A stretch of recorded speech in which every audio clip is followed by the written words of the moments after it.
The stone of life glowed softly in Amina's hands as she returned to the village.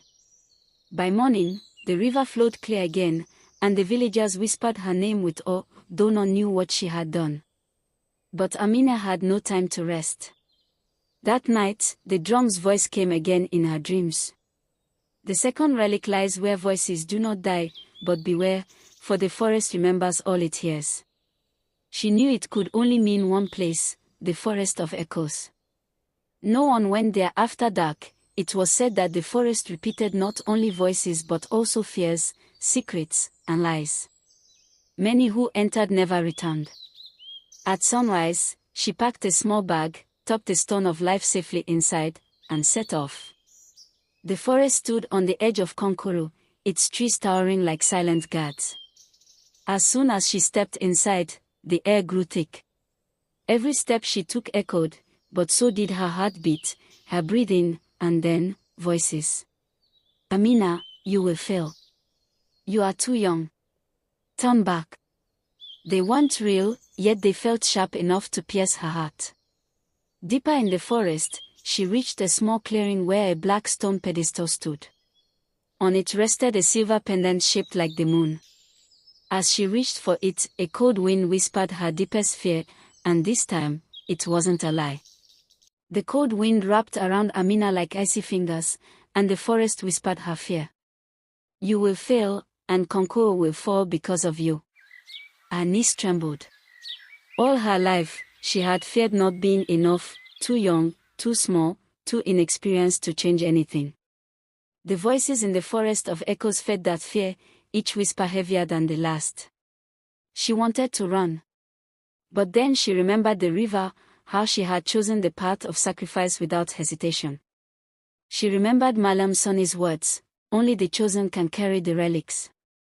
With a deep breath, she spoke into the cold air. I may be young, but my heart is strong.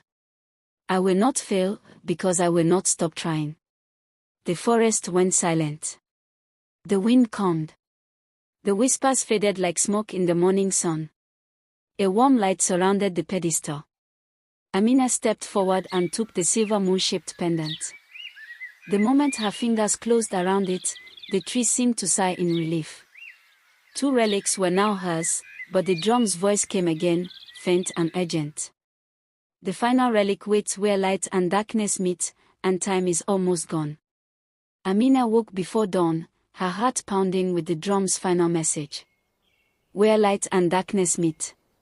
She thought of every place in Konkoro until one came to mind, the Cave of 2 Skies, hidden beyond the hills. Inside, sunlight shone through a crack in the roof in the morning, but by evening, it was swallowed by shadows. She set out quickly, carrying the stone of life and the silver pendant. The hills loomed ahead, and soon she stood before the cave's mouth, wide, dark, and breathing cold air. Inside, the air was heavy. The beam of morning light illuminated a stone altar. Resting on it was the 3rd relic, a golden bow, glowing faintly. But before she could step forward, a shadow rose from the ground, forming into a tall, faceless figure. Its voice was like thunder. To take the bowl of unity, you must give what you value most. Amina's chest tightened. What she valued most was her life, and without it, she could not save the village. But then she looked at the relics in her hands and understood. She knelt and placed the stone of life and the silver pendant on the altar. Take them, if that will save Konkoro. The shadow paused, then slowly dissolved into light. The 3 relics merged into one radiant object, and the drum's voice echoed. You have passed the final test.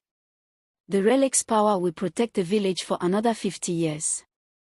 When Amina returned, the skies were clear, the baobab was green again, and the river sang.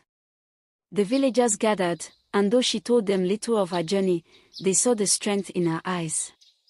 Konkoro was safe, and Amina had learned the greatest truth. The heart that refuses to give up is the strongest relic of all.